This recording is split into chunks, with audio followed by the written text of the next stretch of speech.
What's up everybody, this is Danny and I've teamed up with HP to show you their Amazon exclusive budget gaming laptop, and this is the HP Pavilion 15. There are a few configurations available starting at less than $650, but check the link below for current pricing because you never know when these will go on sale.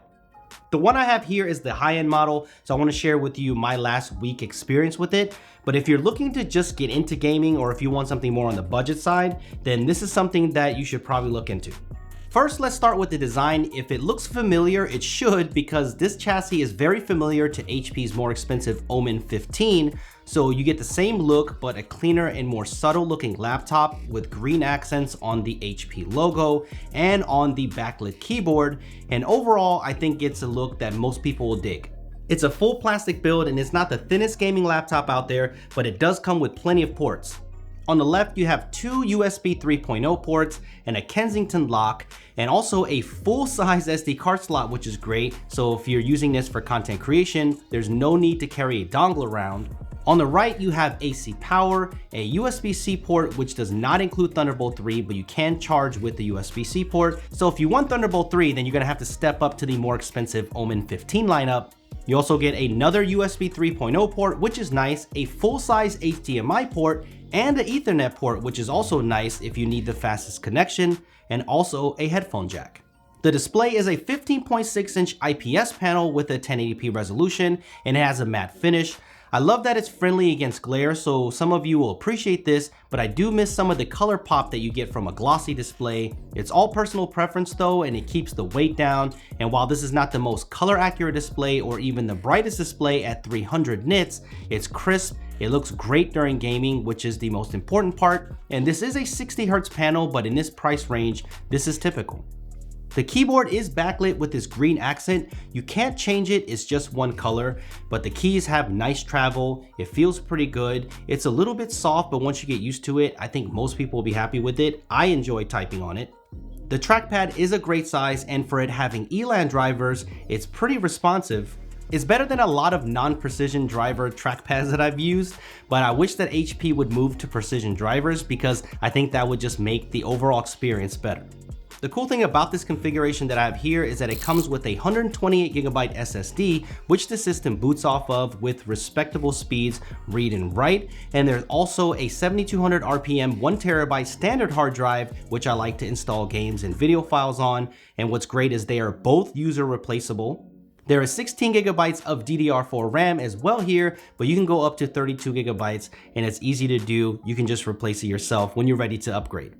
There's a 52 watt-hour battery, and I do wish that the battery was a little bit bigger in this model. You will get about 4 to 5 hours of regular use before you need to top it up. But during my testing, if you game on this, the battery's gonna drain a lot faster. So if you're gonna game on this, I would definitely keep it plugged in. But what's great is that the slim brick that they give you, the power brick, is nice and small, and it's easy to fit inside of a backpack. So I don't think it'll be a problem keeping this plugged in. But all the metrics that I'm gonna show you from the games I played today, I kept this plugged in. Plenty of processing power here too, with the available 8th generation 6-core Intel Core i7 8750H with boost up to 4.1 GHz. The cheaper versions come with the Core i5, and the dedicated GPU here is the NVIDIA 1050 Ti, and there's 16GB of DDR4 RAM, so most modern titles should play without problems depending on your settings.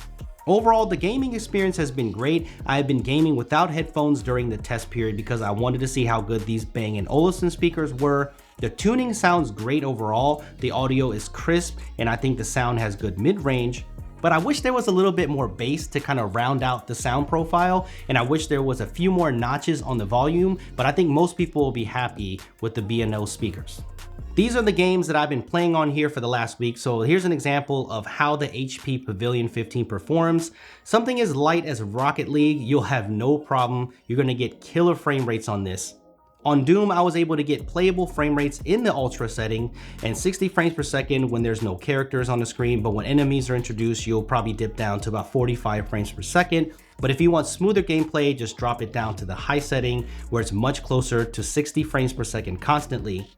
On Shadow of the Tomb Raider, I was able to play just fine on the high setting, but medium is probably where you should stay for more consistent frame rates. That's the setting that I would recommend. It still looks great, and I was playing this for hours, and the fans do ramp up, so you're gonna notice it, but it's a lot quieter than I expected, and the laptop does well to keep the thermals down since it's a thicker chassis, and it keeps the performance consistent, which is nice.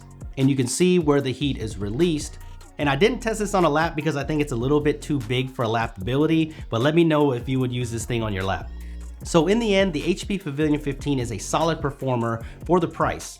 If you're looking for a simple budget gaming laptop that's a little thicker in design with plenty of power and a clean design and dual drives, this is something that you should look into.